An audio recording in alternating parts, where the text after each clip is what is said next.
Tereza, mestranda do Programa de Pós-Graduação em Produção Vegetal da UFVJM, sob a orientação da professora doutora Márcia Regina da Costa, e vou apresentar para vocês o meu projeto intitulado Estratégias de Quebra de Dormência de Aquênios e Produção de Mudas no Moranguinho. O morango, ele pertence à família Rosácea e ao gênero Fragrária. Ele é originário do cruzamento entre duas espécies, a Fragrária virginiana e a Fragrária chiloensis, dando origem, então, à espécie Fragrária lanaça dulce. Essa hibridação, então, combinou características das duas espécies, sendo coloração e aroma da Fragrária virginiana com formato e vermelho da Fragrária chiloensis. É uma espécie alógama, onde a polinização cruzada ela é feita por insetos como abelhas, vespas e moscas, embora seja uma cultura perene. Ela é cultivada como uma cultura anual, devido principalmente a questões fitossanitárias. Após o fim de cada ciclo, se deve fazer a retirada das plantas do campo, porém, alguns produtores eles optam por fazer somente a limpeza, retirando-se, então, os frutos e as folhas velhas e secas, com o intuito de se antecipar a produção de frutos no segundo ciclo de cultivo. O morango ele é muito apreciado por consumidores de diversas regiões do mundo, devido às suas características como coloração, sabor e aroma, além da sua versatilidade na gastronomia, uma vez que ele pode ser utilizado tanto na forma in natura, como servir de ingrediente para sobremesas como tortas, geleias e sucos. A planta é do tipo herbáceo, forma pequenas touceiras que vão se desenvolvendo à medida que a planta envelhece. Os estolões são estruturas flexíveis responsáveis pela propagação vegetativa do morangueiro. Em alguns cultivares, a produção desses estolões começa quando o comprimento do dia é superior a 12 horas e as temperaturas girando em torno de 22 e 24 graus.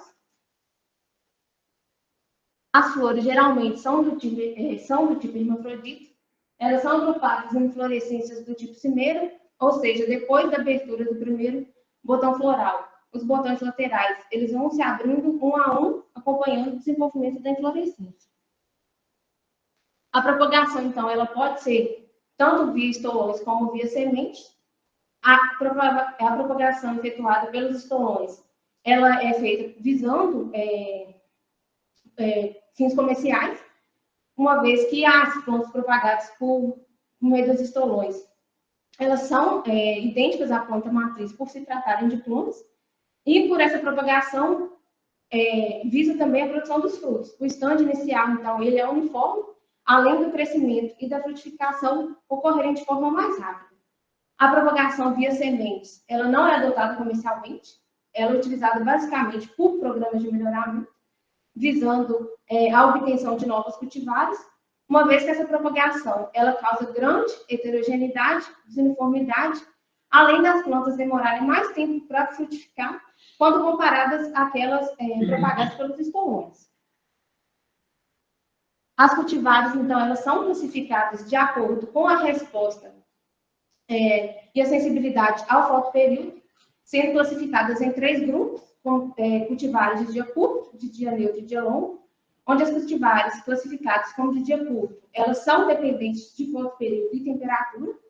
As cultivares classificadas como dia neutro, elas não diferem quanto ao fotoperíodo, e as cultivares de dia longo necessitam de um fotoperíodo superior a 12 horas. As cultivares modernas utilizadas, elas são cultivares de dia curto ou de dia neutro. As cultivares de dia longo, atualmente, elas não apresentam importância comercial. Ocorre uma variação na produção de frutos entre as cultivares.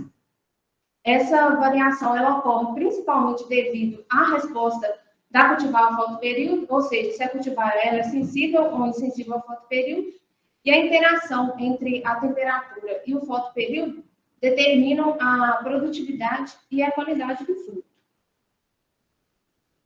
O Brasil, mesmo dispondo de condições ambientais favoráveis para o desenvolvimento da cultura, ainda não configura como um dos principais países produtores. Em escala comercial, O Brasil ocupa a 17ª posição, uma produção anual com cerca de 165 mil toneladas. O país ainda é carente de informações oficiais sobre a produção do fruto. No Brasil, Minas Gerais é o maior produtor, com uma produção de cerca de 120 mil toneladas. Segundo os dados do SEASA, no ano de 2021, o município de Alfredo Vasconcelos foi responsável pelo maior volume de morangos enviados ao SEASA Minas, seguidos pela cidade de Ressaquinha e Pouso Alegre. Uma região mineira que vem se destacando é o Alto Jequitinhonha, principalmente a cidade de Datas, onde o cultivo teve início no ano de 2005. A cultura ela tem uma importância econômica para a cidade, e desde 2005, então, o cultivo vem ganhando espaço devido às condições climáticas de Datas serem semelhantes às condições encontradas nas principais regiões produtoras do fruto. Segundo os dados do SEASA, no ano de 2020, Datas foi o 6º município em volume de morangos enviados ao SEASA Minas. Então, a cultura ela tem uma importância econômica e comercial, ela demanda mão de obra em todo o seu ciclo, o que gera, então, emprego e renda. Devido a essa importância, tem se investido em pesquisas voltadas ao melhoramento da cultura. Então, atualmente, buscam-se cultivares que sejam adaptadas às condições climáticas do Brasil, uma vez que a grande maioria das cultivares utilizadas no país, elas ainda são provenientes de outros países, como Estados Unidos e Chile, cultivares que sejam adaptados a diferentes sistemas de produção, como hidropônico, semi-hidropônico, túnel baixo, visando, então, a melhoria qualitativa e aumento da produção dos frutos. Cultivares que têm, então, frutos com boa conservação pós-colheita, além de um período de colheita estendido. Dentro do processo de melhoramento, existem técnicas de cruzamentos, relevante, então, a germinação de sementes, com o intuito de se obter novas gerações que sejam provenientes do cruzamento entre os genótipos selecionados no programa. Então, um dos primeiros passos é a obtenção de plantas que sejam originadas dos aquíneos. Os aquíneos são os frutos verdadeiros, diminutos, amarelos ou avermelhados, duros e superficiais. São aquelas pontuações que a gente vê no fruto do morango. Eles são confundidos com as sementes, mas, na verdade, eles são os frutos verdadeiros. Eles são oriundos da fecundação do óvulo, estimulam o engrossamento do receptáculo, e quando carnoso constitui o pseudofruto, que é o que a gente popularmente conhece como o fruto do morango, que é a parte comestível. Os aquênios, então, eles apresentam uma dormência tegmental. Essa dormência, então, acarreta numa germinação baixa, lenta e desuniforme, sendo necessários processos que possibilitem a quebra dessa dormência, levando à germinação. Aqui no Núcleo de Estudos e Pesquisa em Oleocultura e Biotecnologia, a gente tem um programa de melhoramento da cultura em andamento. Então, para a gente conseguir manter esses aquíneos, para que a gente possa obter novas gerações que sejam provenientes dos genótipos selecionados no nosso programa, é necessário manter esse material em campo, para uma posterior seleção. Então, alguns trabalhos com tratamentos com esferificação química, com nitrato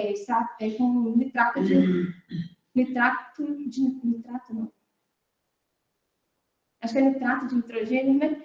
E ácido sulfúrico, vem sendo utilizados. Esferificação mecânica com a lixa, vem sendo adotados a necessidade de estudos que envolvam, então, a quebra de dormência e a germinação dos aquíneos no morangueiro é de extrema importância, uma vez que estudos relacionados ao tema ainda são muito escassos e tem se investido no desenvolvimento de novos cultivares. Bactérias promotoras de crescimento vêm sendo utilizadas em algumas culturas, como a cana-de-açúcar e no arroz. Um exemplo mais próximo, a gente tem aqui o professor Paulo Henrique. Ele tem uma linha de pesquisas com essas bactérias na cultura do eucalipto. Então, é interessante testar essas bactérias em outras culturas. Assim, a gente consegue saber se essas bactérias elas são específicas das espécies que elas foram retiradas. Já tem alguns trabalhos também com essas bactérias na cultura do morangueiro. Então, se a gente tem um programa de melhoramento e andamento da cultura. Tem uma parceria com o Laboratório de Microbiologia do Solo, que já usa dessas bactérias. E os trabalhos no Brasil relacionados ao tema, então, buscando se isolar e selecionar potenciais bactérias de crescimento no morangueiro ainda são escassos. Por que a gente não testar, então, na cultura? Então, essas bactérias, elas são micro-organismos benéficos que modulam o metabolismo da planta, estimulando o crescimento e a produtividade através de efeitos diretos ou indiretos. Um exemplo, a gente tem as bactérias endofíticas, que são micro-organismos que colonizam os tecidos vegetais, em pelo menos durante uma fase durante seu ciclo de vida.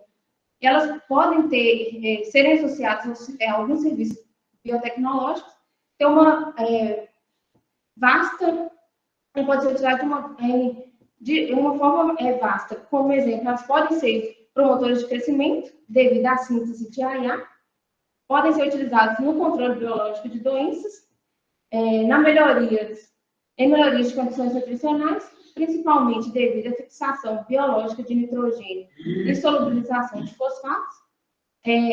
Existe uma diversidade de micro-organismos endofíticos, mas as bactérias, elas são as mais abundantes. Então, os principais efeitos na planta após a inoculação com essas bactérias é o aumento da taxa de germinação, o aumento do comprimento de raízes, o aumento do número de folhas e da área foliar, aumento do peso dos frutos, além do crescimento de pomos e caules. O trabalho ele tem como objetivo geral promover a quebra de dormência de aquíneos e enraizamentos de mudas em morangueiro, com objetivos específicos, verificar o efeito da esterificação química com ácido sulfúrico concentrado na quebra de dormência de aquíneos de morango, verificar o efeito do uso dessas bactérias endofíticas na quebra de dormência de aquíneos de morango e verificar o efeito do uso de bactérias endofíticas no enraizamento de mudas de moranguinho.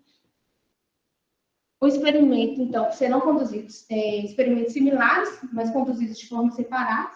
Eles serão feitos em 2 etapas, no Laboratório de Microbiologia do Solo e Compostagem. Será feito, então, o preparo dos inoculantes que serão utilizados tanto para a quebra de dormência como para o enraizamento. No Laboratório de Sementes, será feito, então, o teste de quebra de dormência. Em casa de vegetação pertencente ao Laboratório de Olericultura, serão conduzidas as mudas para o teste de enraizamento. Todos os laboratórios eles são pertencentes ao FVJM e estão localizados aqui no campo JK. Para a quebra de dormência, serão utilizados frutos maduros de 2 cultivares, da cultivar San Andrés e cultivar Fronteiras, e para o teste de enraizamento serão utilizados estolões das mesmas cultivares.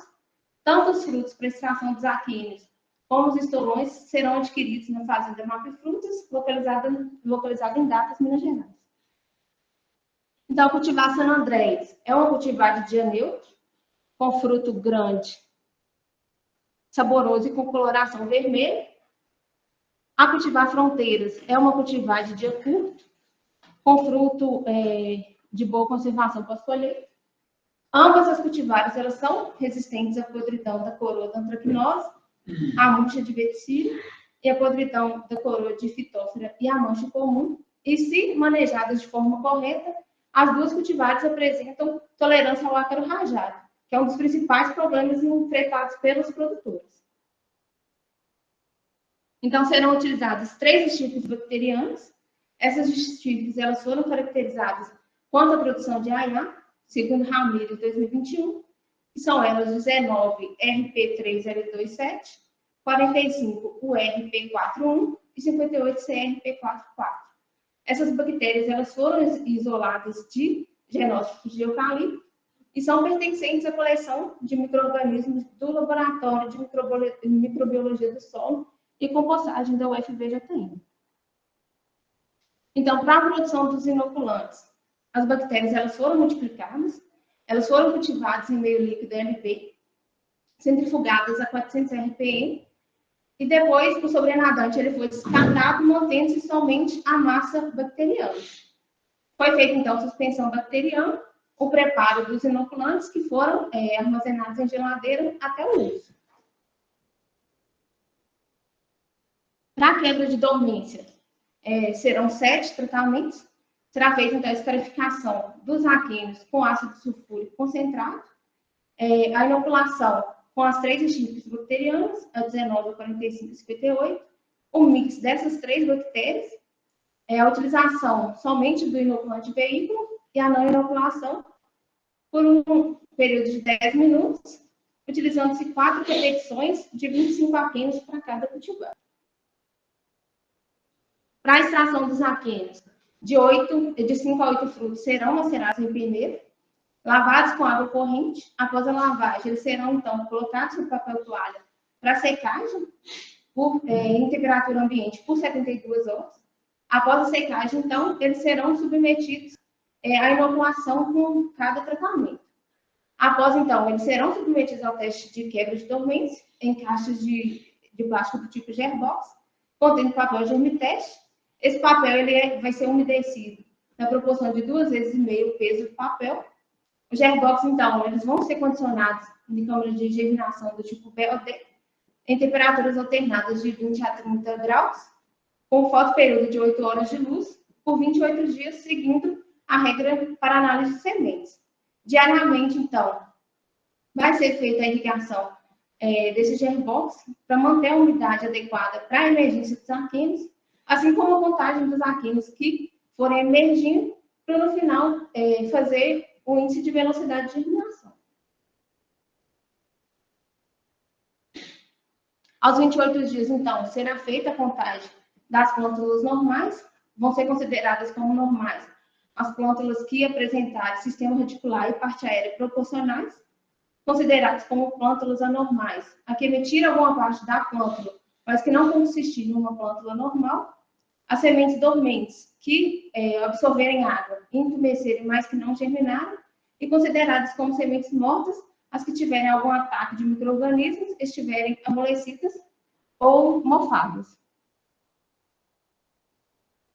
Paralelamente ao teste de germinação, vai ser feito o teste de umidade, utilizando o método da estufa a 105 graus Celsius por 24 horas, com 4 repetições de 0,3 gramas de sementes para cada tratamento, seguindo a regra para análise de sementes. O delineamento utilizado será inteiramente casualizado, os dados serão submetidos à análise de variância e as médias serão comparadas entre si pelo teste de Tukey a 5% de probabilidade, utilizando o RStudio. Para o enraizamento, serão 6 tratamentos. Então, será feita a inoculação dos estolões com as 3 estirpes bacterianas, a 19, 45 e 58, o mix dessas 3 bactérias, o inoculante veículo e a não inoculação, por um período também de 10 minutos, utilizando 4 repetições de 10 estolões para cada cultivar. Então, para o enraizamento, estolões com um par de folhas desenvolvidas serão emergidos a 5 centímetros de profundidade nos tratamentos, nos inoculantes de cada tratamento.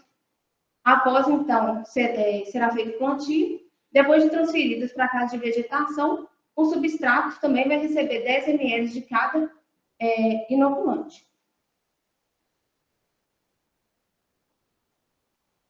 Então, aos 45 dias após o enraizamento, será feita a avaliação da massa seca da raiz e da parte aérea, o número de folhas, a altura, diâmetro da coroa e a análise nutricional e microbiológica. O delineamento será inteiramente visualizado, os dados serão submetidos à análise de variância e as médias serão comparadas entre si pelo teste de Tukey a 5%, utilizando o RStudio. Aqui o cronograma, já foi feito o preparo dos inoculantes, a coleta dos estolões para o enraizamento.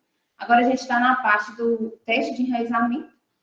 Para a quebra de dormência, o preparo dos inoculantes será feito entre novembro e dezembro de 2022. A coleta dos frutos para a retirada dos aquíneos, assim como o teste de quebra de dormência, serão feitos em janeiro de 2023. E a defesa está programada para julho de 2023. Obrigada.